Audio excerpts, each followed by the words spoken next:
Buenas noches, bienvenidos, bienvenidas. Esto es Sin Lugar para los Débiles. Ya me estaba olvidando el nombre del programa, ¿no? Bueno, invitarlos una noche más a, por supuesto, a darle continuidad a la reflexión y al análisis que durante toda la programación les vamos proponiendo aquí en C5N. Pero a mí me parece que mucho de lo que va a suceder mañana en el Luna Park es ofensivo, es realmente ofensivo, porque las cosas suceden en un contexto, porque lo que va a hacer mañana el presidente es un hecho político.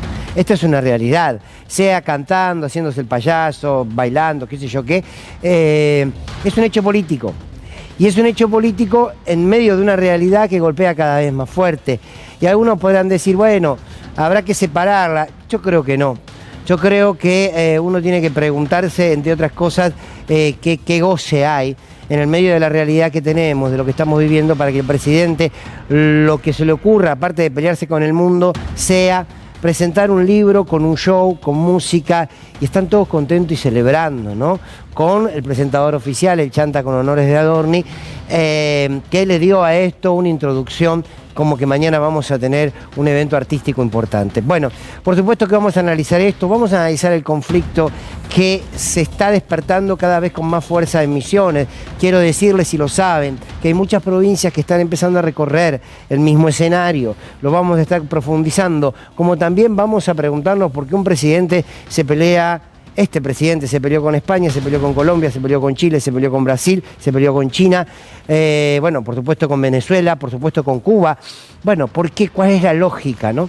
Pero sobre todo, hoy en el momento editorial les quiero proponer recordar una vieja canción. Por lo menos los de mi generación la saben, la cantaba Juan Carlos Baglietto, con Silvina Garré, que decía: usted preguntará por qué cantamos. ¿Se acuerdan de esa canción? Hermosa canción. Bueno, hoy nosotros nos preguntamos por qué canta el presidente de la nación. Bienvenidos y bienvenidas, esto es Sin Lugar para los Débiles. Bueno, les decía, aquella canción que decía: y usted preguntará por qué cantamos. Y seguía y decía: cantamos porque el río está sonando. Y cuando suena el río... Y uno pensaba que esa canción, hoy la podemos traducir en esta pregunta. Usted se preguntará por qué canta. ¿Cuáles son los motivos que encuentra el presidente de la nación para hacer la presentación de este libro, que ya tiene 3 denuncias de plagio, 3 a falta de una, pero que lo va a condecorar con una canción? Por supuesto que la música y las canciones son una manera de comunicar. Yo no estoy en contra de eso. Ahora, por lo general, las canciones uno las elige cuando tienen algo para decir, desde una historia de amor, desde una historia de la juventud, desde una historia del recuerdo de un ser querido, pero también la canción ha sido un instrumento de las luchas populares, ¿no? Cuando se canta en una movilización, cuántos hombres y mujeres que han ido a las guerras han marchado cantando, y cuántas canciones se han construido a partir de la resistencia histórica de los pueblos en el mundo, también a partir de las derrotas. La canción siempre tiene algún sentido, tiene un porqué, tiene un para qué, y por eso se replican y por eso se cantan, ¿no? Porque de alguna manera nos llegan desde algún lugar.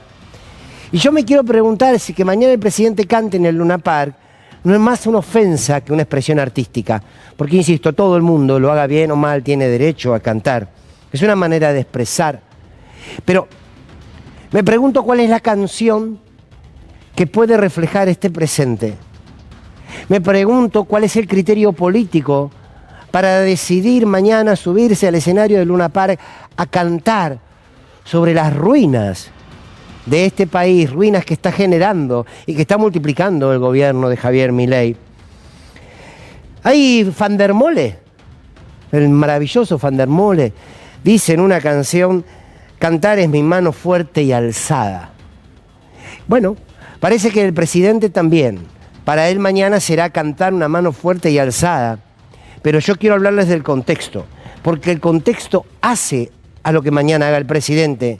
Y yo quiero saber cómo junto la imagen, que ya me estoy imaginando, de un hombre a los gritos saltando, siendo vivado por un conjunto de personas que deciden ir al Luna Park, en medio de los datos que acaba de dar la UCA, que dice que el 55% de los argentinos y argentinas son pobres. Y que de ese 55%, el 18% son indigentes, o sea que no tienen nada. Nada. ¿Cómo juntamos? ¿Cómo juntamos los saltos y los gritos desaforados de mañana los rugidos de un león cada vez más avejentado y cada vez más herido, por más que él no lo note, en el medio de un recital que habrá gente cantando y saltando y gritando que son leones, mientras la humanidad que vive a su alrededor cada vez la pasa peor. Pero ofende profundamente que el presidente, en vez de hablar de lo que está pasando, por ejemplo, en la provincia de Misiones, donde son los policías, donde son los docentes, donde son los médicos, donde son los agricultores que les están diciendo, bueno, paren, no podemos más con este salario, y el presidente se va a juntar a cantar.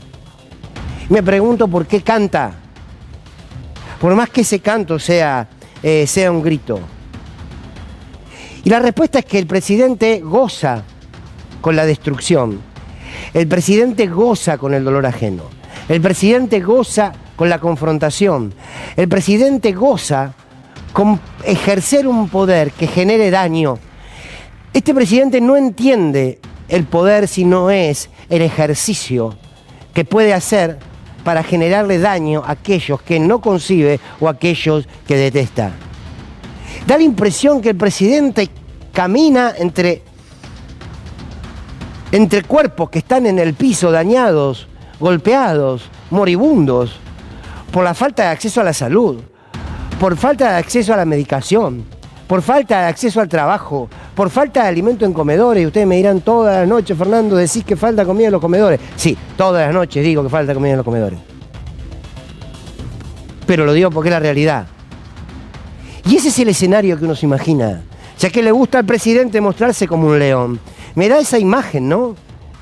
De otros animales a los costados, heridos, lastimados, muertos, y el león caminando entre medio de ellos.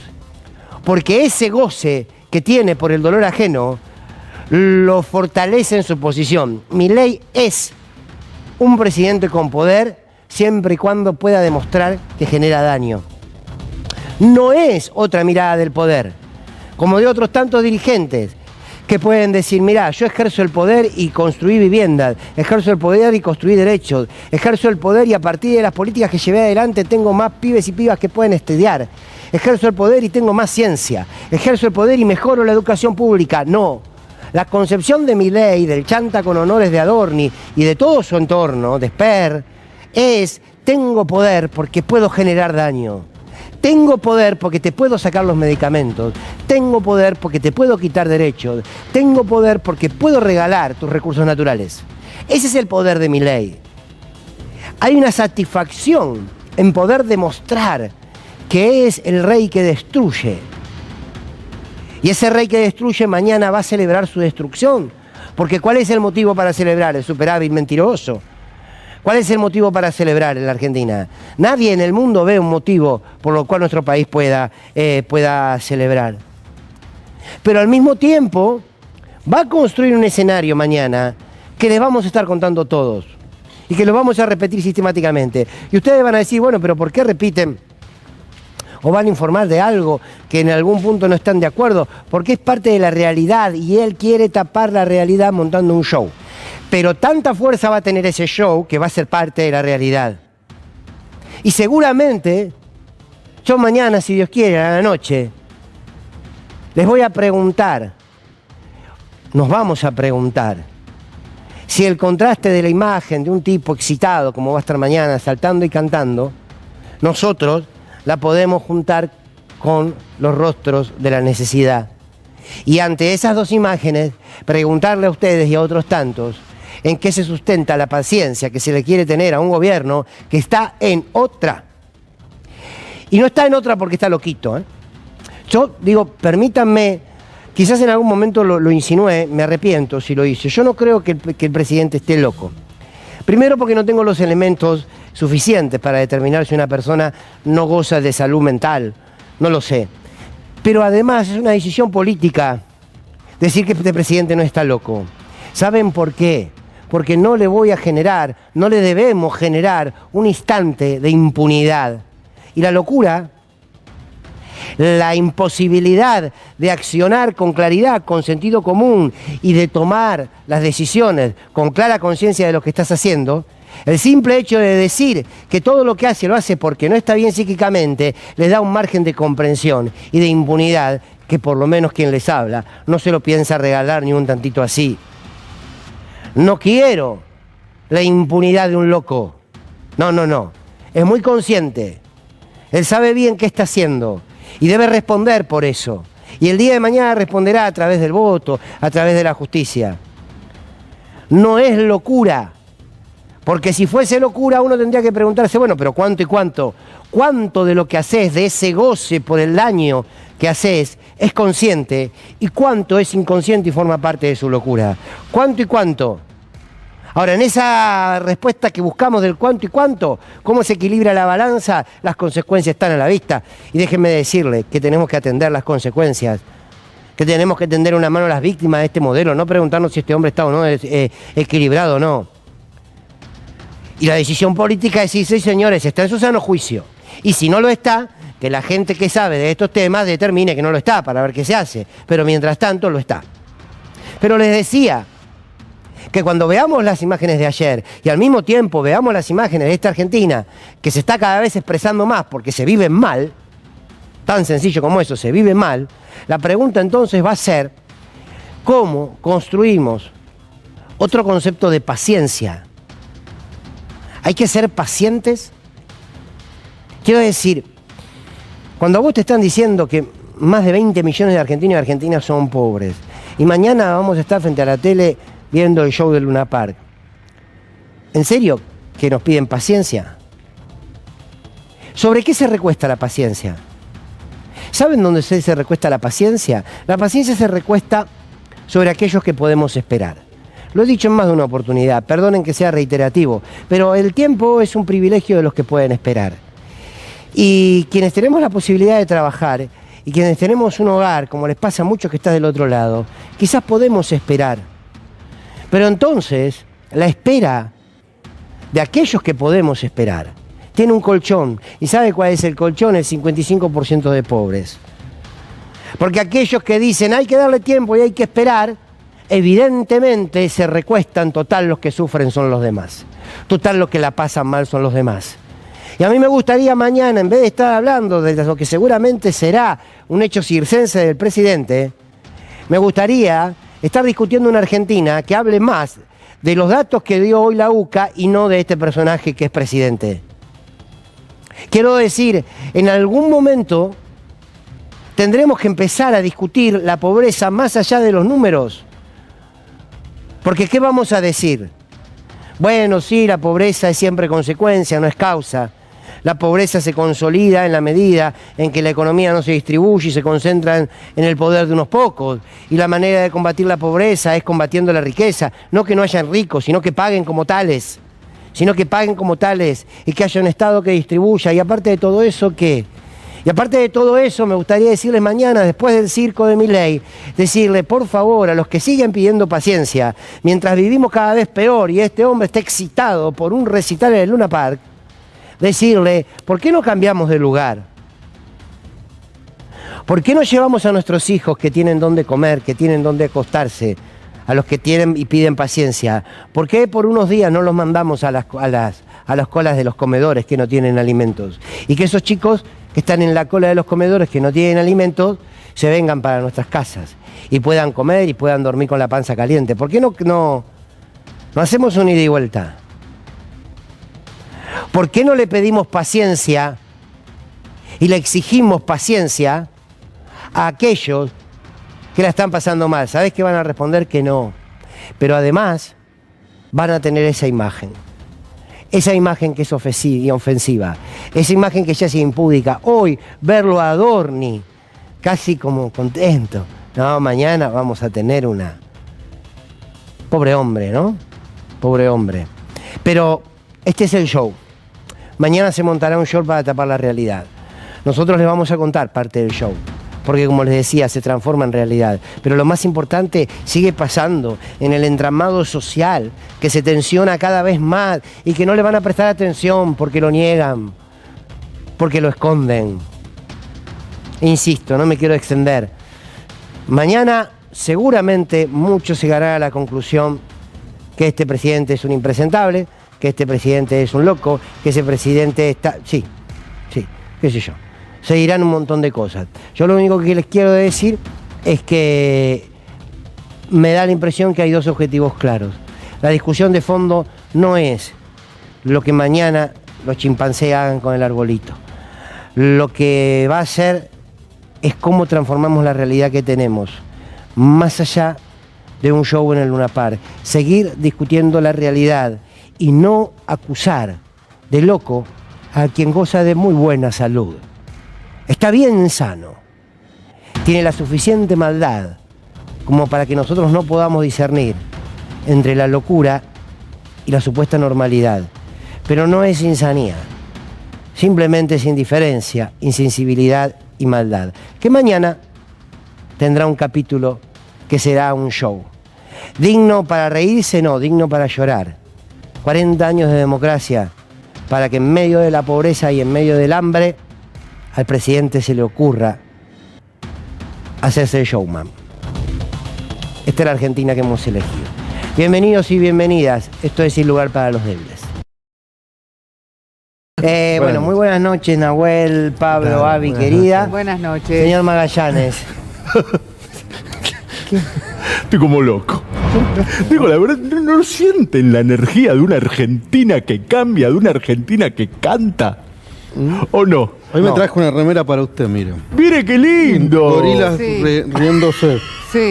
No. Ah, pensé que era el coro de la banda que le estamos armando al presidente para el recital. Ah, ¿sí? Estoy con el line-up. Discúlpeme, es el que tenemos que debatir. line-up. Pero, sí, le estamos armando el show. Fue una Argentina que canta, muy improvisado todo, pero le estamos hablando y justamente tengo 3 coristas. Estaba con Luis, con Pablo y con el Pelado, que le van a hacer los coros. Bueno, bien. Sí, porque le formamos la banda al presidente. Claro. Le formamos un bandón. Le formamos un bandón. Están todos invitados a Luna Park. No se la pierdan. ¿Sabe cómo se llama la banda? ¿Cómo? Javier Mirrey y sus sobrecitos de ricota. No. Ahí estamos, mirá. Es espectacular. Espectacular. ¿Cómo es? Javier Mirrey y sus sobrecitos de ricota. Y me hiciste acordar de los 3 monitos que cantan. Espectacular. Pero esto no termina acá. No, no. Porque presenta el libro, cierra Javier Mirrey, con todo, con los coristas, con todo, con performance, bailarina. Y después, ¿a quién traemos? Antes, un ratito antes. ¿A quién? Una banda que se formó en el Congreso. ¿En serio? Sí. ¿Cuál? Ratabanca. ¡Ratabanca! Está tocando Ratabanca. Chicos, esto es un golazo. ¿Canta Esto es un Mujer golazo. Amante Es muy también? bueno. Cantan de todo, mujer amante, cantan lo que tienen que cantar porque una Argentina Mirá que vos. canta es una Argentina que se emociona. Pero esto, como si esto fuera poco, dicen los vendedores en el colectivo, ¿no? Ya va, ya le entrego, señor. ¿Qué banda ahora? ¿Qué banda? ¿Cuál es la banda que abre? Dígame, No tírame. sé, no se me ocurre. Se lo digo yo, Fernando, porque estoy metido en todo. ¿La organización? Sí. ¿Sos productor de espectáculos? Sí. Él ajustó a un policía acuartelado. No, Un bandón. no. Es un bandón. Él ajustó a un policía acuartelado. Es la banda que abre el Luna Park. Arrancamos con él, ajustó. Sigue Ratabanca. Cierra Javier Mirrey y su sobrecito de ricota con los 3 coritas cantando, haciéndole. Excelente. ¿Sabe por qué? Porque una canción quizás no alimente. No, Una canción claramente que quizás no abrigue, ya que no tienen para pagar las tarifas. Una canción quizás no dé trabajo, pero distrae. Entonces, esto tenemos que celebrar. Él ajustó un policía acuartelado, Javier Mirrey, Ratabanca, los esperamos a todos en el Luna Park. ¿Se dan cuenta lo que está pasando? Son conscientes, ¿no? Mañana, ¿eh? Sí, ya sabemos que ¿Vamos mañana. juntos? No. No. ¿Te paso a buscar? No. Pablo. No llego. creo. Nagu, para vender pan saborizado ahí. Bueno, ahí. Tirás la manta a la salida de Luna. Remera de la banda. Con remeras de la banda, merchandising, todo. Qué bárbaro. Hay otra banda que le quiero poner match point, ¿eh? La tenés adentro. No, Bueno, chicos. ya está. Bueno, nos vamos a poner serios increíbles las cosas que usted Magallanes. Es muy fuerte. A ver, nos vamos a... lo ¿Es que está- increíble lo que hago yo o lo que está pasando en el país? Discúlpeme que lo interrumpa en Las este dos breve cosas, te paréntesis. digo, Está bien, las está dos bien. cosas. Bueno, ¿quién me ¿Vamos a cuenta Misiones? Misiones? Sí, claro. Qué bárbaro, Misiones. Sí, la verdad que sí, y además doloroso. Sí. A ver, vamos a remontarnos al viernes 17, o sea, la semana pasada. Allí estalla, obviamente, después de reiterados avisos, reuniones truncas, querían juntarse con el gobierno de la provincia para reacomodar, ni siquiera aumentar los salarios, porque justamente habían quedado pisados, todo escaló, la policía no tiene forma de poder subsistir. El problema es que allí la policía comienza a tomar el escuadrón, que además es el más importante en la provincia de Misiones, en Posadas. Bueno, la fuerza policial estaba apoyada también por efectivos que eran retirados. Por ejemplo, Amarilla, que ya lo hemos escuchado y que también lo vamos a compartir en un ratito. Fueron acompañados por docentes, por personal de salud, a medida que se iba extendiendo el conflicto. Sí. El ministro de Gobierno a todo esto pidiéndole ayuda al Gobierno Nacional, y de hecho por eso se creó el Comité de Crisis, donde Patricia Bullrich dijo: nosotros vamos a mandar gendarmes. Fue la única solución que el Gobierno Nacional les brindó a la provincia. Ante el reclamo. Nada más. Empezaron obviamente, dentro de la provincia a decir, bueno, a ver si pueden salir, no se acuartelen, dejen de cortar las rutas, la ruta 12, la ruta 14, no se podía entrar a Posadas, no se podía pasar, de hecho, para la provincia, para el interior de Misiones. Obviamente que ahí estaba complicado el cruce hacia Brasil. Bueno, todo esto en medio de negociaciones que no se llevaban a cabo, que no se escuchaban. ¿Qué pasó? Bueno, finalmente dijeron en la provincia, ojo, porque esto ya sucedió. Febrero de 2012. Esto ya pasó. Donde los policías también estaban reclamando un aumento de salario y tenían 900 y pico de dólares, si lo vamos a pasar al cambio oficial en ese momento. Hoy están muy por debajo de esos 900 y pico de dólares. Por ende, todos empezaron a hacer una escalada de conflicto. A esto ya te digo, se sumaron los docentes, que también tienen un problema de paritaria nacional y además de la paritaria provincial, porque recordemos que cada provincia acopla, pero además tenés la paritaria nacional que no se está discutiendo. Esta era la herencia que estaban teniendo. Finalmente, el ofrecimiento del gobierno de Pasaracua, del gobernador, llegó y lo rechazaron. ¿Qué dijeron los policías? ¿20% de aumento? Es una gastada. Aproximadamente, yo hablaba con Amarilla el otro día, con quien está siendo el vocero de estas fuerzas policiales que se están manifestando, y me decía que cerca de que el salario estaba cerca de los 400.000, 500.000 pesos. ¿Está bien lo que estoy diciendo? Claro, y ahora, por ejemplo, lo que le ofrece el gobierno con este aumento, quedaría, por ejemplo, un suboficial mayor que en enero cobraba 510.000 y pico de pesos, ahora va a cobrar 853.000. Por eso es que el aumento que les estaba brindando el gobierno de la provincia no es suficiente. Ellos dicen, nos aumentaron los alquileres, te aumenta el costo de vida, no llegamos con 800 y pico. A ver, hablamos que la hablando de un básica, cargo, ¿no? Ahí. Sí, estamos, y por ejemplo, y además todos estos que estamos hablando, por ejemplo, un comisario mayor estaría en los 965.000 pesos. Pero todos estos corresponden a la zona capital y son mayores en otras zonas, dicen desde el gobierno, porque esto comunicó el gobierno. Estos aumentos también impactarían en lo que significan las horas extras y las adicionales. Hay un video que es extraordinario, no sé si lo podemos poner, porque estaba la policía cumpliendo el horario, claramente, que es lo que daba a conocer Pérez, el ministro de Gobierno, decía, pero miren, la policía está cumpliendo el horario para dar una tranquilidad a la sociedad. Terminaba el horario y pasaba esto. Los policías empezaban a marchar yendo a los lugares en donde, por ejemplo, en muchos puntos estaban las ambulancias cruzadas junto con los patrulleros y los esperaban a los aplausos. Bien, permitime acá que haga un punto. ¿Por qué? Porque a mí me parece que la foto de Misiones, claro está que el reclamo de los policías es un reclamo justo, como lo es de los docentes, como es el de los médicos y un sector de los agricultores. Los yerbateros están con problemas grandes en Misiones. Ahora, a mí me parece que hay un hecho que, por lo menos desde el gobierno de Milei, yo no lo había visto, que es la articulación, ¿no? Esto de que distintos sectores empiecen a entender que la lucha no es sectorial, me parece que es un paso importante, ¿no? Sobre todo porque creo que es lo que puede venirse. Esto, salir de la lucha sectorial, no dejarla, sino entender de la necesidad de articular, porque al fin y al cabo a todos nos pasa lo mismo. No, y aparte, Fer, si uno repasa un poco la historia de gobiernos liberales previos en nuestro país, muchas veces los principales focos de conflicto o la ola se fue armando desde el interior hacia las ciudades, ¿no? Sí, señor. Más allá de que obviamente viene una marcha universitaria que fue multitudinaria en Capital, pero también fue una de las marchas, lo decíamos, que fue multitudinaria en muchísimas provincias, ¿no?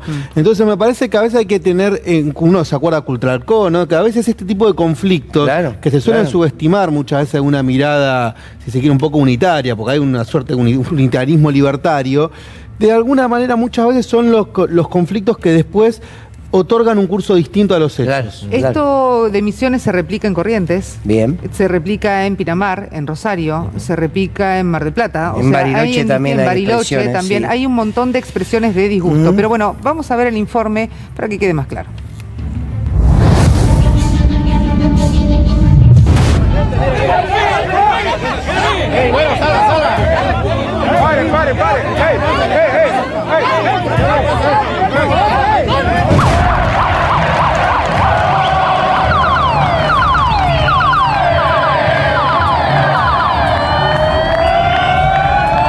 Colegas policías penitenciarios y a la familia, le digo la realidad, van a tomar palo de los misioneros.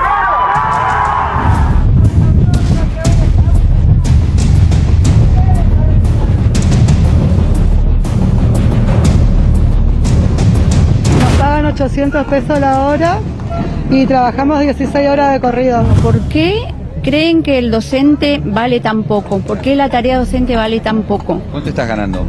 240. Estoy cobrando 240.000 pesos, pero no me alcanza. Soy mamá soltera, soy el sostén de mi casa, así que trabajo por las ¿Pagás tardes. alquiler?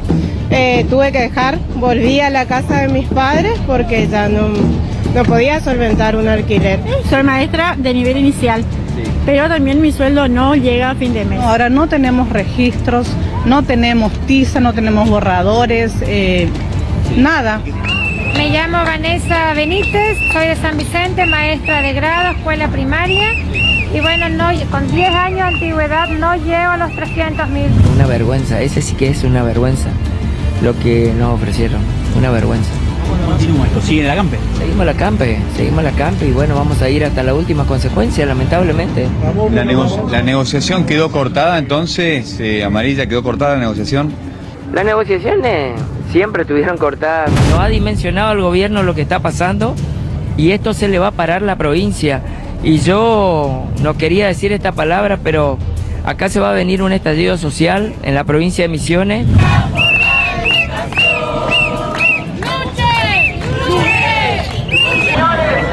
Somos una gran familia y tenemos demostrado.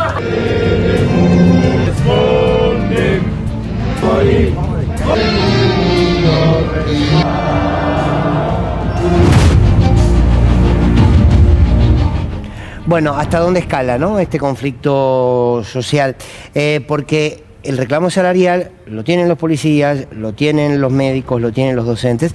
Tenemos la posibilidad, y le agradecemos mucho por este rato, de hablar con quien es ministro de Educación, Ciencia y Tecnología de la provincia de Misiones, Ramiro Aranda. Ministro, ¿cómo le va? Buenas noches, Fernando Borroni y todo el equipo aquí lo saludan. Gracias por atendernos. Buenas noches, Fernando, a todo el equipo y bueno, también a toda la audiencia. Bueno, a ver, ¿cómo está la situación hoy? Puntualmente vamos a lo que le compete a usted, que tiene que ver con la educación, el reclamo de los docentes, hubo reuniones. ¿Cómo están avanzando los acuerdos? Si están avanzando. Mira, particularmente nosotros acá en la provincia tenemos una mesa de diálogo que es permanente con el sector docente. Nosotros ya ayer estuvimos en mesa paritaria con los 6 gremios que la componen, que desde el año 2010 componen la mesa de diálogo que tenemos. Y a partir de esto, la verdad que fue con diálogo muy democrático y que venimos sosteniendo cada mes. Nosotros ya estamos en el tercer aumento del año. Y bueno, recalco que de los 6 gremios que participaron de la mesa, 2 firmaron el acuerdo, 4 no. Pero ¿por qué también vale aclarar esto? Porque con estos gremios que tenemos diálogo, la verdad que es un diálogo democrático, es un diálogo efectivo en el cual si no estamos de acuerdo en algo y cada uno pone de su parte y no le parece que está bien algo, no hay ningún tipo de violencia. Nosotros hoy con esos sectores que podemos dialogar es la mesa que sostenemos y a partir de ahora hay una actualización en que ya cobran ahora a fin de mes los docentes de la provincia que en el cargo testigo de maestra sin antigüedad, y aclaro, nosotros acá en la provincia de Misiones, el cargo testigo equivale al pago de 4 horas, en otras provincias son 5 horas. El cargo de 4 horas pasa de 265.000 a 400.000 pesos. El cargo de maestra de grado en un solo turno, sin antigüedad. Por ejemplo, en el nivel secundario se puede tomar horas, hay muy pocos cargos, la mayoría son horas. Sin antigüedad, acá se puede tener en Misiones un máximo de 42 horas. Entonces, los que tienen la mitad de la carga horaria, 21 horas, el salario pasa a cobrarse a fin de mes de 562.898 pesos, y con las 42 horas, o sea, la carga horaria completa sin antigüedad, 973.010 pesos. Ahora, ministro, y acá empieza a jugar, ¿sí? Le decía, a ver, el cargo testigo, 4 horas son 265.000 pesos. Usted sabe que esto es muy bajo. Por eso te digo que estamos realizando, ahora a fin de mes cobran 400.000 pesos. Bueno, por el cargo seguimos testigo. igual. A ver, me parece que uno también tiene que entender los contextos. No es lo mismo cobrar 265 a 400 por un cargo, sobre todo entendiendo que lo estamos haciendo con recursos provinciales, a partir de que hoy y desde marzo, mejor dicho, nosotros estamos teniendo la menor coparticipación y la mayor caída en recaudación de los últimos 10 años. Sí, eso sí. Nosotros, sí, bueno, por eso vos me decís, estamos igual, no estamos igual. Lo que le quiero decir es que estamos realizando. Lo que le quiero decir es que no alcanza ni 265 ni 400. No. Bueno, pero no, en ese sentido, pero pará, a ver, en ese sentido hay una situación en todo el país que uno es consciente, está ocurriendo en todas las provincias, y que es efectivamente ante diversas políticas que han llevado a que el costo de vida sea muy elevado. Pero por eso digo, es lo que también hablamos con los gremios cuando nos sentamos. El gobierno provincial, el gobierno de la provincia de Misiones, no tomó las decisiones por las cuales subió el combustible. El gobierno provincial no tiene esa potestad de subir el combustible, de subir el precio del arroz, de subir el precio del aceite, pero sí a través de los acuerdos y a través de la suba salarial que está haciendo con recursos propios y recursos genuinos, está intentando paliar esta situación y dando un tercer aumento, que en este caso es significativo. Vos me podés decir, bueno, no alcanza, y claro, hoy el costo de vida está altísimo, y el gobierno provincial, nuestro gobernador el 1 de mayo dijo, entendemos la difícil situación que se está viviendo, pero vamos a hacer el mayor esfuerzo posible.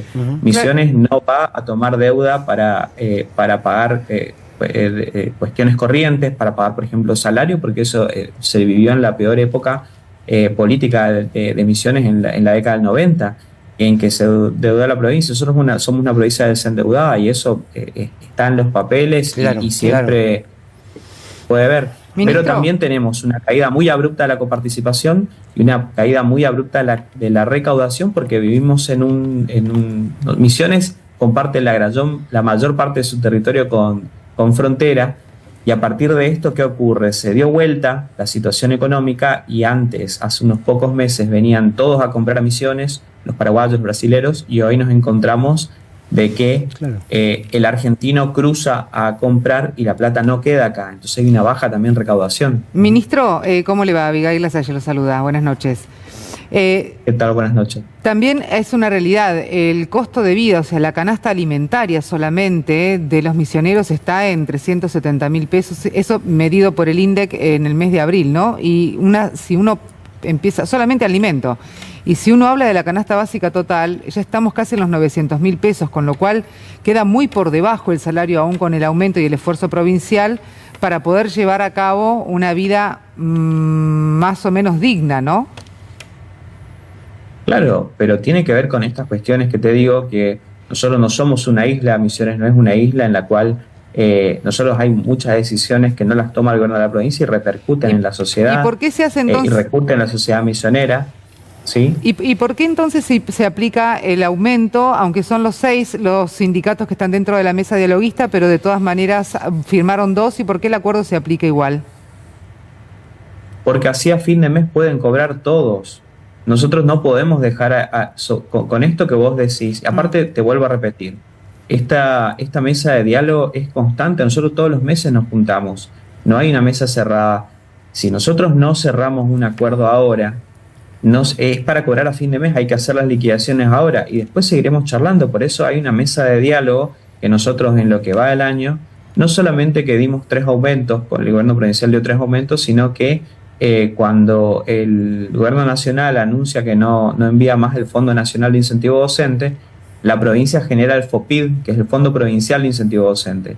Cuando se retiran estos fondos y se dejan de enviar a la provincia, hay un 13% de la pérdida del salario del docente, como pasó en todo el país, en todas las provincias, porque todas las jurisdicciones dejaron de recibir el Fondo Nacional de Incentivo Docente, y nosotros con el FOPID venimos a suplir esa parte del salario que se perdió.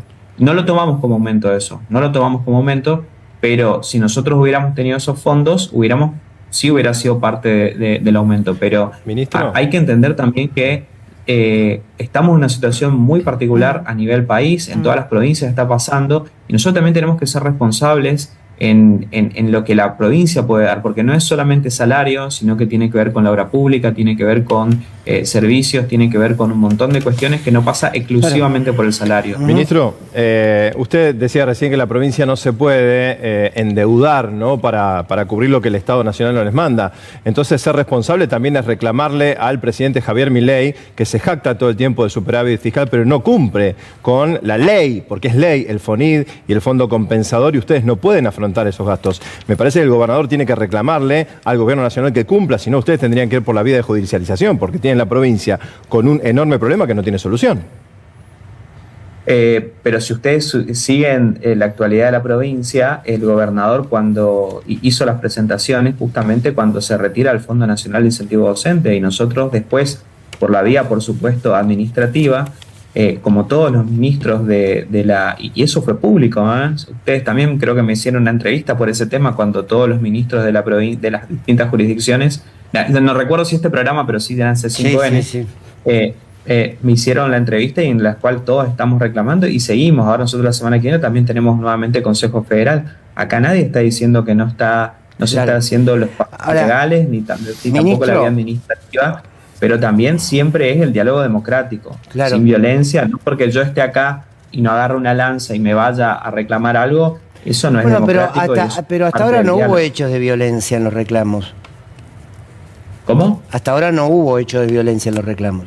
Acá en la provincia sí, acá en la provincia nosotros el jueves pasado, mejor dicho, cuando hay ciertos sectores que son los que reclaman una mesa de diálogo, que nosotros tenemos mesa de diálogo, pero que a partir de hechos violentos que ellos hacen, no podemos dialogar con ellos. Nos pasó de que habíamos dado una mesa, una fecha de mesa de diálogo, y empezaron con scratches, empezaron a ir a lugares donde estamos reunidos justamente para destrabar estas situaciones, con bombos, violentando, generando mucha fake news y mucha violencia.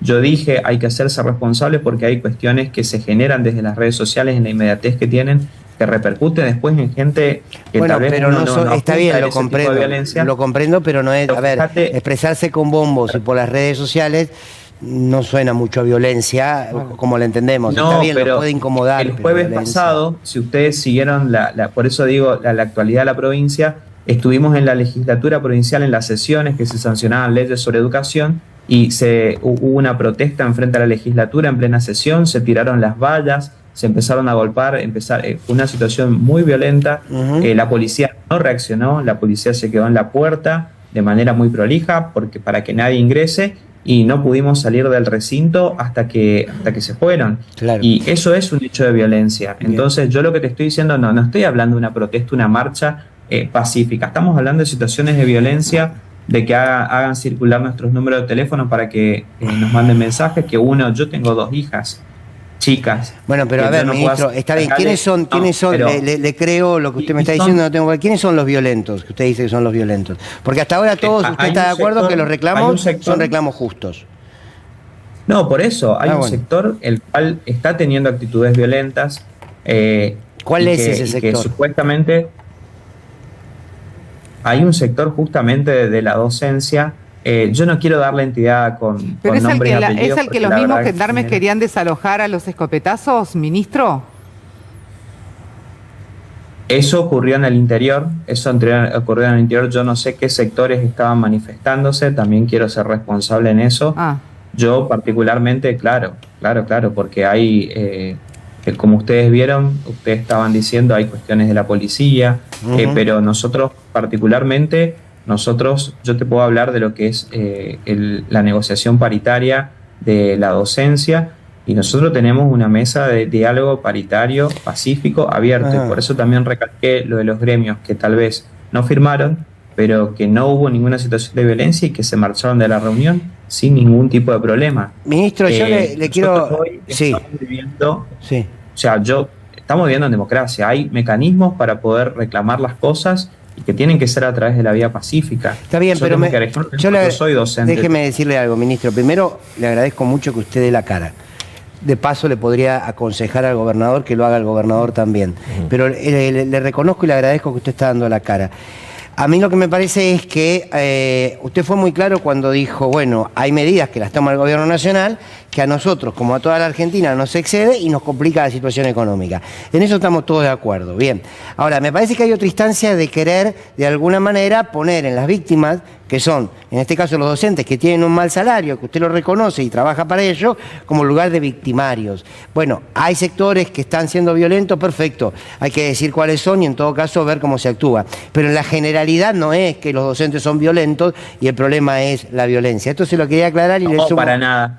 Para nada, por favor, y te pido, porque no quiero que se saque en contexto, yo por eso justamente no estoy nombrando estos sectores, pero no dije que era la docencia entera, para nada. Bueno, para nada. Por eso. Hay clases, y te estoy diciendo, justamente con 6 sindicatos nos pudimos juntar y este aumento impacta ya en el aumento de mayo. También hoy estuvieron cobrando el FOPIT porque nosotros le dimos la misma lógica que tenía el Fondo Nacional de Incentivo Docente, y con este aumento que se da, que es el mayor del año, también impacta en el aguinaldo, que es el mes que viene. Bien. Y es una manera también de morigerar lo que tiene que ver con la suba que han tenido los servicios y el costo de vida, que, vuelvo a repetir, no fueron por políticas que haya tomado el gobierno provincial, pero sí el gobierno provincial tiene la responsabilidad que con los recursos, con la caída que tuvo en recaudación y en coparticipación, nosotros estamos entre las 10 primeras provincias que aporta a la nación en coparticipación, y le devuelve, somos de las que menos nos devuelven coparticipación, y la coparticipación son recursos genuinos de la provincia. Le hago la última pregunta y le vuelvo a agradecer esta conversación.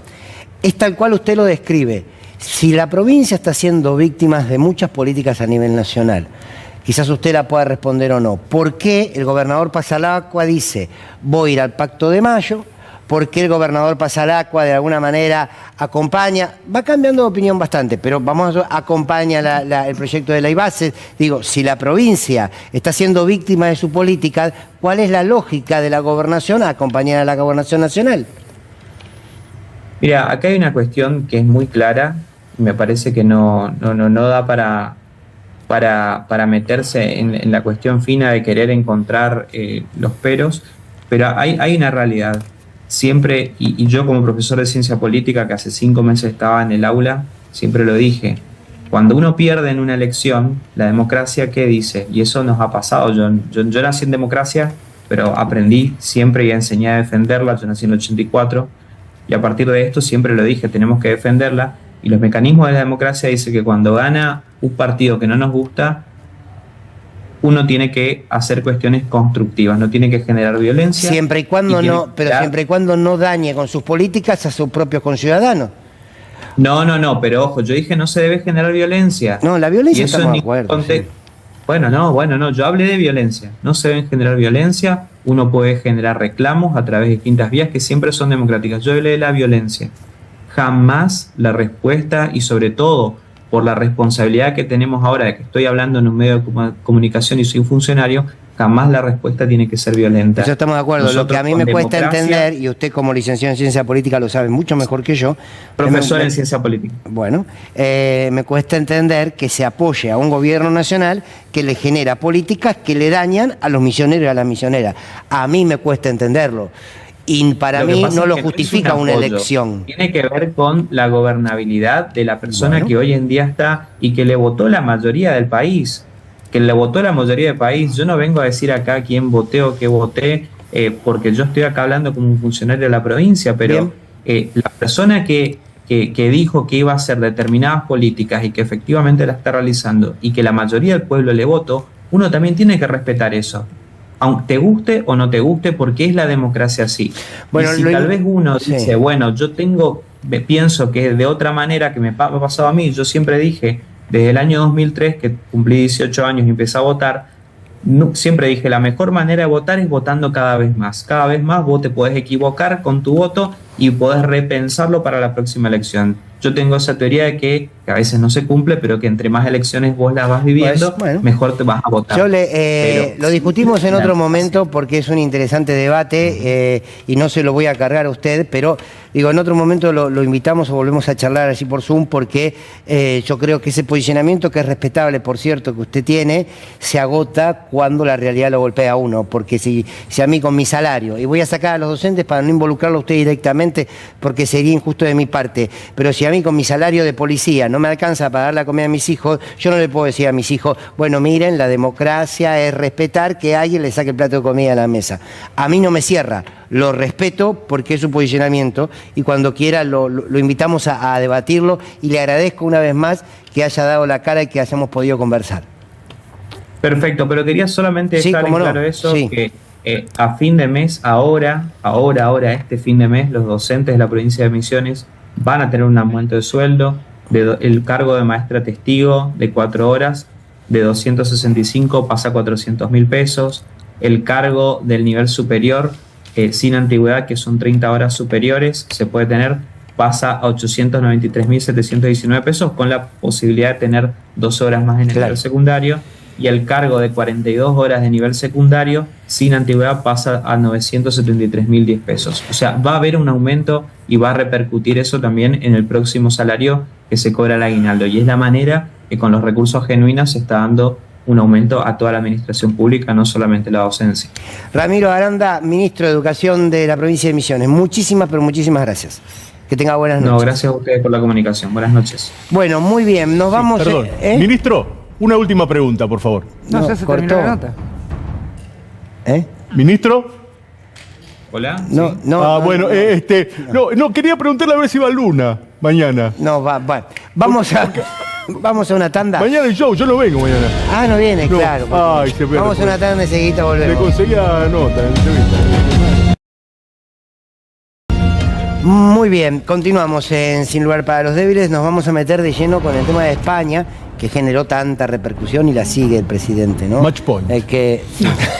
Match point. Era la última, la que faltaba.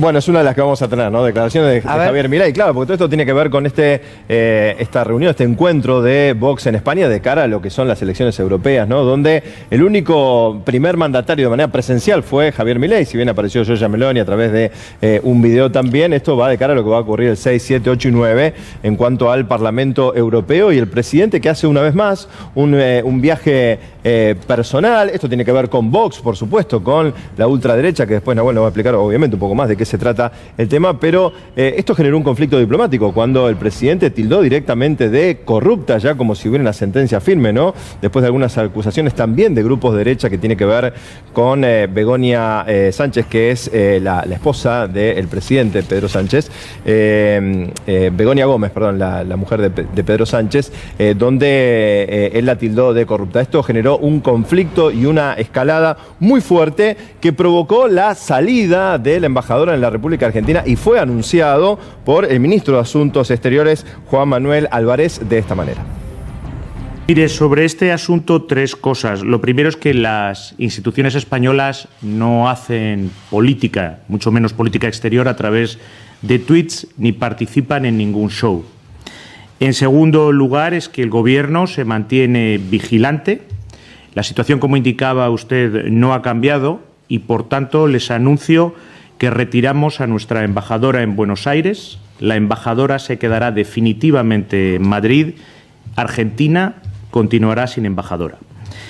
Y, finalmente, y para quien lo quiera entender, la colaboración siempre es más poderosa que la confrontación. Y con respecto a su segunda pregunta, analizaremos en detalle qué tipo de visita es la que quiere hacer Javier Milei a España. Desde luego, en su primera visita, el Estado español puso todos los medios necesarios para acogerle con la hospitalidad y con la dignidad que merece el cargo que representa. Bueno, una escalada tremenda. Está insinuando que depende, puede llegar, sí. que te pueden llegar a decir no entras. Sí. De hecho, lo dice la Constitución española. Pueden llegar a hacerlo. Es ley que pueden, como el derecho de admisión, claro. Bueno, lo mismo en el país.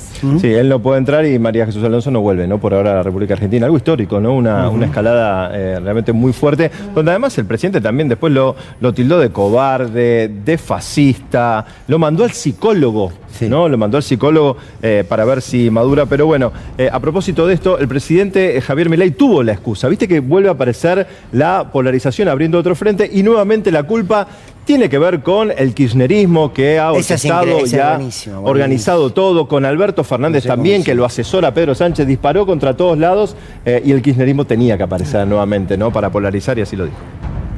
Ellos utilizaron todas estas cosas. Cuando vieron que eso les salió mal, ¿qué hizo el cobarde de Sánchez? Se metió abajo del apoyar a las mujeres y me mandó a hacer agredir por las distintas mujeres del espacio. Voy a dejar bien claro qué es lo que está pasando. Digamos, lo que está pasando en España no es independiente del accionar del kirchnerismo acá. Es decir, esta situación está promovida desde el kirchnerismo o desde acá, justamente para armar revuelos acá en Argentina. Así que todo esto que se generó lo promueve el kirchnerismo. Está coordinado con el kirchnerismo, no tengas ninguna duda. Está coordinado con el kirchnerismo. Ahora, qué gansada, ¿no? Pero el periodista es una gansada. Sí. Es una gansada. No dijo nada, ¿no? Pero además, el periodista se lo repregunta como... No se le ocurre decir presidente, no.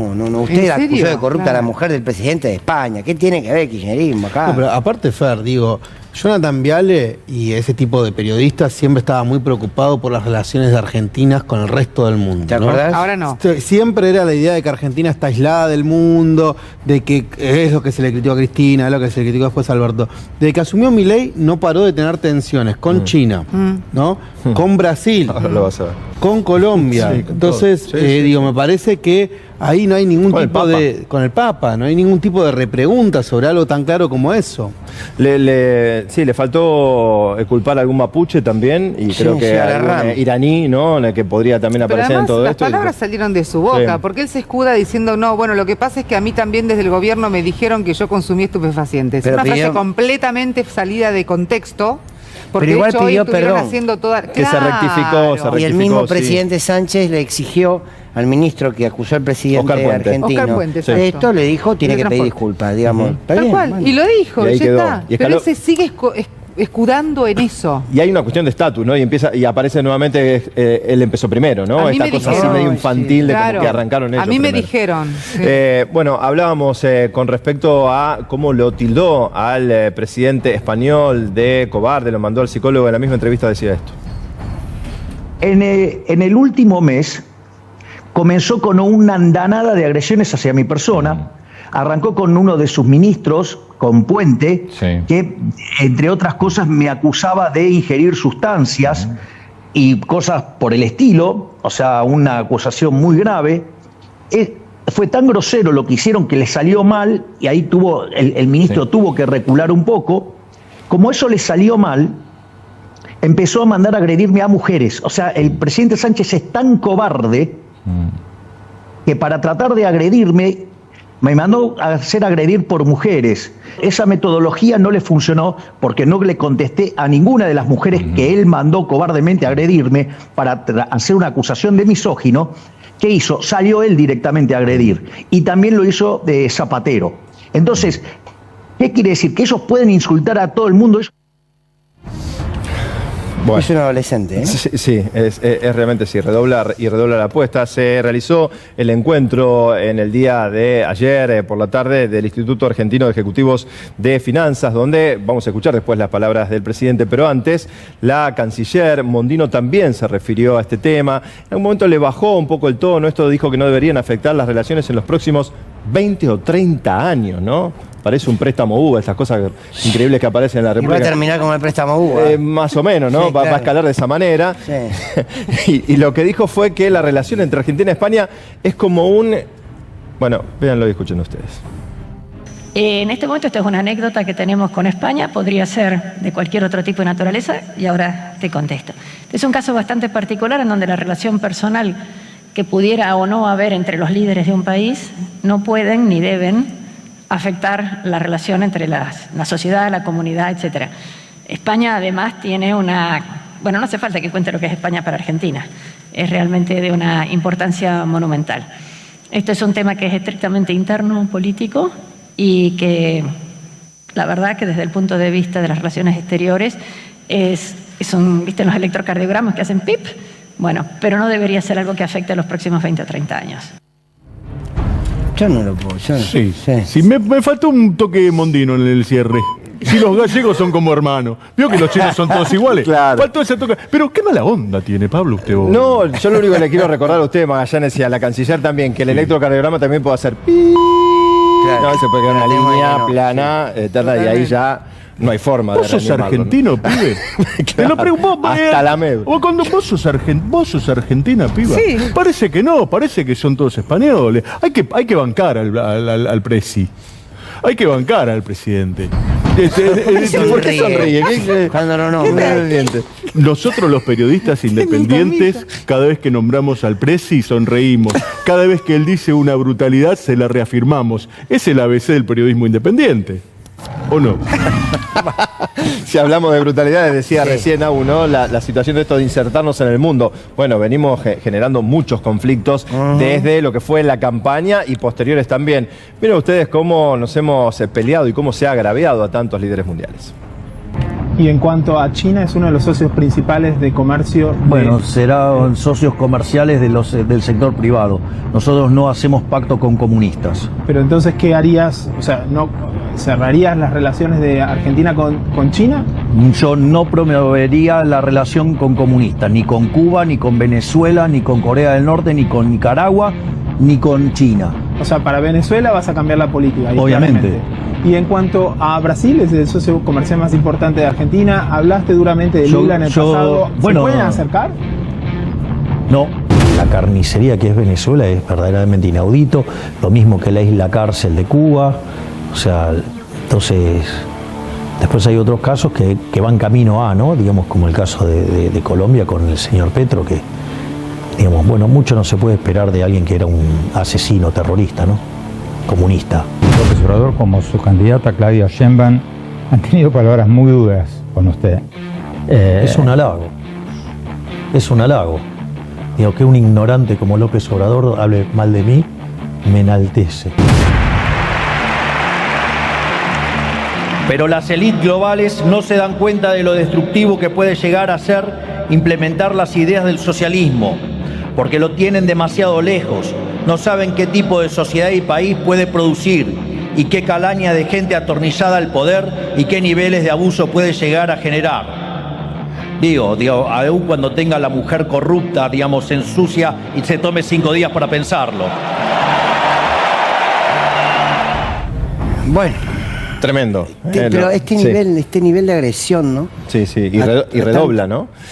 Uno hubiera pensado que después de todo esto, en el encuentro de él y AF seguramente iba a estar un poco más tranquila la cosa, pero hizo referencia hace un rato Magallanes al match point. ¿De dónde viene esto? Bueno, fue lo que comentó en el IAF en el día de hoy, y si les parece lo vemos, así cerramos este conflicto y este tratamiento del conflicto con España. Venía y le sacaba los recursos para llevárselo a España. Bueno, justo hoy menciona España.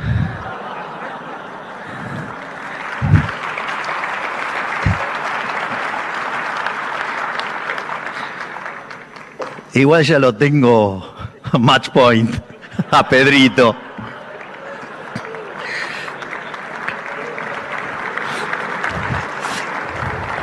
Pese a lo que diga la progresía mediática. Los que estaban ahí, ¿quiénes eran? Que lo estaban aplaudiendo, además. Y Adorni estaba. Sí, algunos empresarios. Sí. Dicho sea de paso, ¿no? Los empresarios con los que se juntó en España no son empresarios de mucho volumen. No. De hecho, los empresarios de mayor volumen españoles terminaron apoyando al gobierno a su gobierno, a Pedro Sánchez, salieron ¿no? a ponerle un freno. Así es. Salieron a rechazarlo, de hecho. Yo aprovecho, cucharita se lo decía, pero... Así no. Pero Dale, Nahuel. Bueno, así están las cosas. Dicho esto, bueno, vamos a ver qué dijo ahora el líder de Vox, ¿no? Porque, bueno, acá Vox obviamente fue por el motivo por el cual Milei fue a España. Entonces, ¿qué dijo Santiago Abascal, que es la principal figura de Vox? A ver.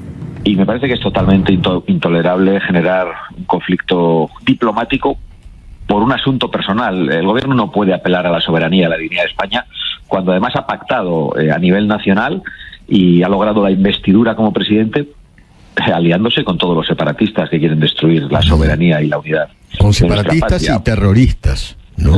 Con separatistas, con terroristas y con el comunismo. Es decir, y además el Partido Socialista, y en este caso también la Dirección Nacional del Partido Popular, han cedido nuestra soberanía a las instituciones de Bruselas y apuestan por un federalismo europeo. Es decir, no están en condiciones ninguno de ellos de hablar de la soberanía de España.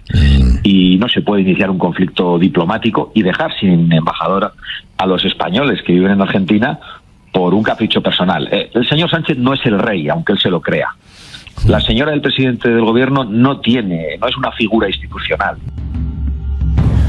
Bueno, a ver, vamos a hacer un poquito un repaso de qué es Vox y cómo es. Vox dale. es un partido muy nuevo, es una formación muy novedosa en España porque recién está del 2013, ¿no?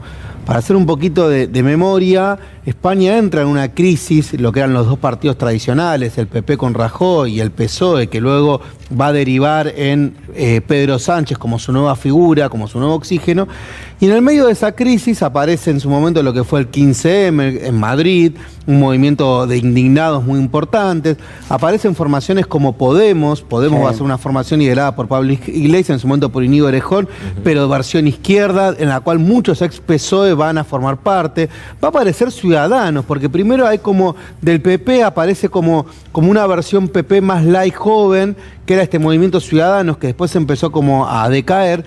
Y Vox, la mayoría de los cuadros que fundan Vox eran ex integrantes del Partido Popular Histórico de España, ¿no? Con una particularidad, que corren por derecha al PP, o sea, ya el PP es de derecha, correr por derecha al PP, bueno, es todo un esfuerzo, ¿no? Y dentro de esa correr por derecha reivindican en muchos casos abiertamente al franquismo, siguen con esta idea de que el comunismo está por todas partes, y aparece de alguna manera una narrativa muy, muy agresiva frente a lo que ellos llaman la ideología de género. Vamos a ver ahora un video que dice por lo menos algunos elementos principales para que entiendas bien qué es Vox. Bueno, a ver.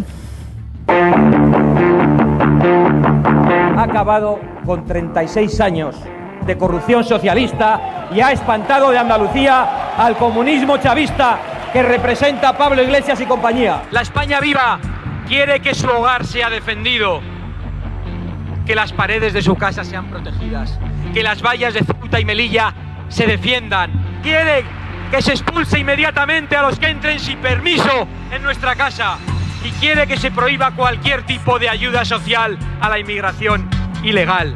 Quiere que nuestras abuelas puedan caminar por la calle sin que un delincuente, sea español o extranjero, mayoritariamente es extranjero, le tire del bolso.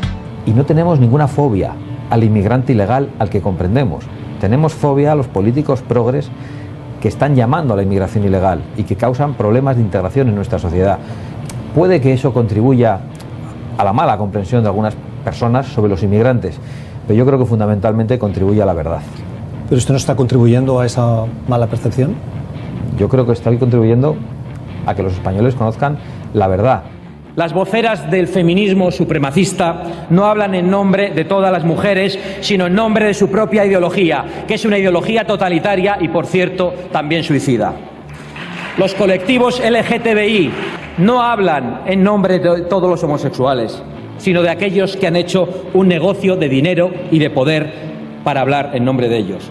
En realidad, ni siquiera los animalistas hablan en nombre de los animales, a pesar de su discurso tan irracional y tan totalitario.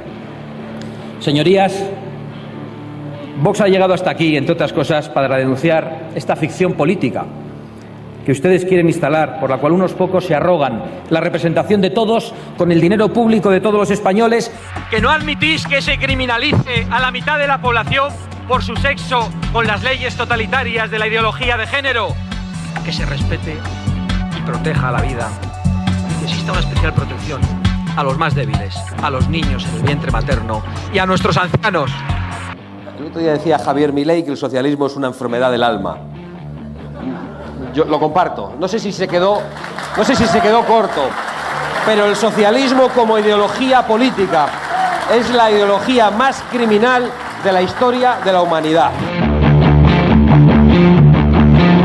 Bueno, ahí hacíamos un repaso, también para muchos analistas. Una gran mentira, además, ¿no? Pero sí, bueno. Es como que también hay dos puntos claves en los cuales se radicaliza mucho más Vox.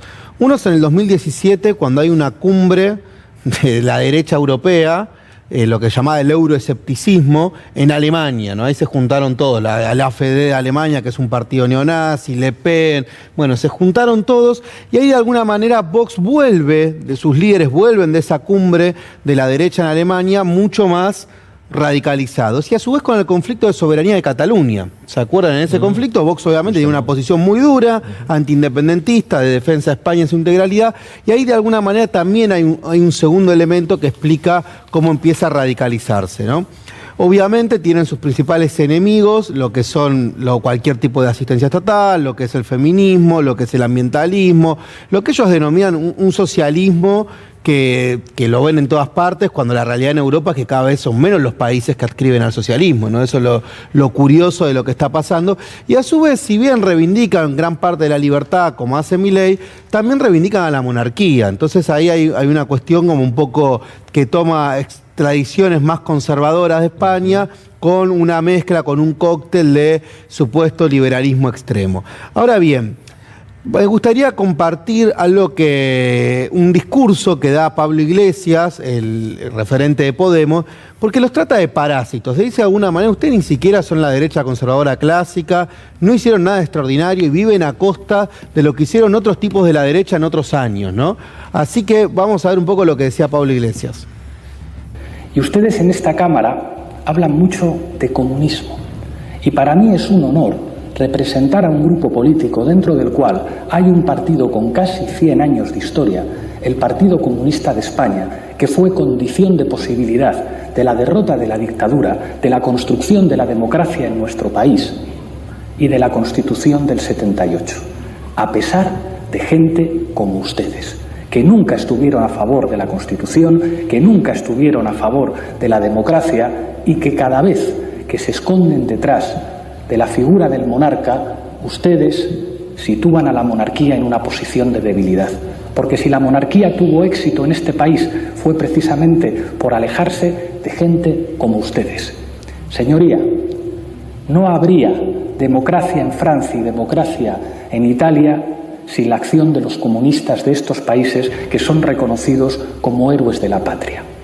Combatieron el fascismo, que es algo que, por desgracia, a veces resuena en sus discursos, pero ustedes no llegan a algo tan extraordinario. Ustedes son una formación de grandes apellidos y poca vergüenza, que falsea títulos para ejercer sin poder hacerlo, que no tienen más patria que su dinero. Ustedes, señoría, ni siquiera son fascistas, son simplemente parásitos. ¿Cómo se lo extraña ahí Iglesias, Pablo Iglesias, ¿no? Marcando un poco estas contradicciones y limitaciones de Vox, pero hay algo que me gustaba también traer para terminar este primer informe, que es, Vox no está en la cresta de la ola, ¿eh? Es decir, Vox estuvo un momento, un pico, llegó a tener 53 diputados, cosa que obviamente es de peso, pero ahora ya tiene 30 y está decayendo. Y la última elección sacó el 12%, entonces también acá hay una cuestión para decir, bueno, ojo, obviamente no es para subestimar, puede volver a recomponer, pero de alguna manera no es que Milei se está yendo a juntar con un partido que está a la puerta de ser gobierno de España, ¿se entiende? O sea, más bien es lo contrario, es un partido que viene de tener un buen éxito, hay que reconocerlo, en poco tiempo creció mucho, pero también hay casos de otros partidos que han tenido sus picos, bueno, incluso el propio Podemos, y después ha bajado. Entonces me parece que ahí hay algo también a tener en cuenta de que el discurso de Vox también mostró sus límites a la hora de conectar con ciertos sectores de la sociedad española. Me da la impresión que Vox, además, ese condimento fascista, franquista, además, mucho más sólido que lo que puede expresar Milei. Por eso yo siempre estuve en desacuerdo de comparar el proceso. Yo creo que el proceso de Vox es un proceso de una derecha que está se consolida desde un argumento mucho más firme, igual de espantoso, pero mucho más firme, ¿no? Tienen como un recorrido. No son, vamos a terminar con la casta, digamos, la banda. No, me parece que es otra cosa.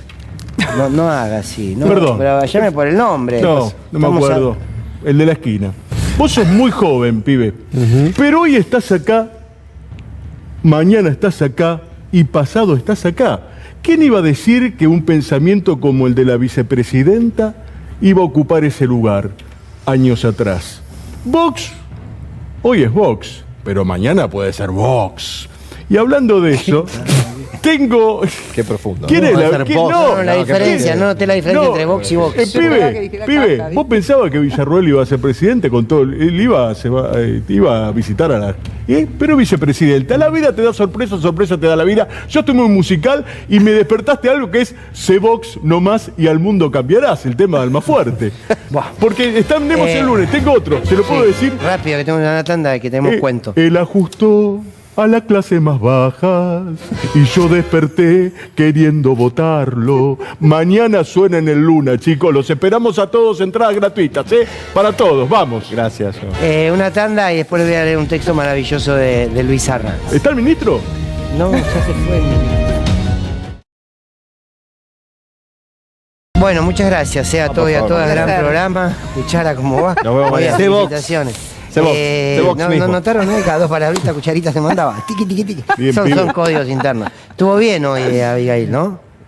Sí. Dale. Tuviste bárbaro, flaca, tuviste bárbaro. Bueno, les quiero leer un texto maravilloso de un querido colega, escritor, periodista, escritor, Luis Arranz. El verbo educar asienta su potencia en las acciones que engendra.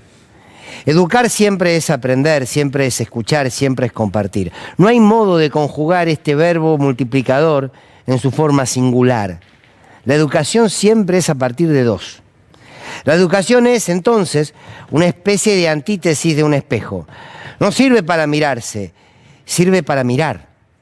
Es como un hilo que surce vínculos en los otros y otras, y con los otros y otras es que nace y se fortalece. En los estudiantes que aprenden enseñando y en los docentes que enseñan aprendiendo. Tal vez por esto, un gobierno que aspira a dinamitar todo vínculo social, que promueve el individualismo y el sálvese quien pueda, un gobierno cuya visión del mundo se reduce a lo que genera el mercado, apunta y dispara contra la educación pública y propicia que cierren las universidades al desfinanciarlas. Cuando se proponen destruir la educación, en realidad anhelan algo más, quebrar lo que fuimos, lo que somos y sobre todo lo que podemos llegar a ser como país. Luis Arranz. Cierro con algo de lo que decíamos al principio, ¿no? El show de mañana. El show de mañana sucede sobre el dolor de millones de argentinos. Y todo es el contexto y el hecho. Todo es la acción política y su contexto. Somos también en relación a nuestras circunstancias. Lo de mañana es una ofensa. No porque no pueda hacer un acto y presentar un libro, pero convocar que haya una lógica de recitar, de alegría. La Argentina no está alegre. Ni hasta los que lo votaron, los que lo votaron tampoco. No está de fiesta la Argentina. Y otros decían, bueno, pero yo he visto bailar a tal y bailar a tal y cantar a tal. Sí, pero hay contextos. Y no podemos separar el dolor de muchos y muchas que hoy están viviendo y creer que mañana es algo para entretenerse. Insisto con esto que les decía al principio, no está loco, no es impune, está muy cuerdo y como tal algún día responderá por tanto daño. Muy buenas noches, muchísimas gracias por acompañarnos hoy. Mañana, si tienen ganas, aquí a las 11 estamos otra vez con Sin Lugar para los Débiles. Chao.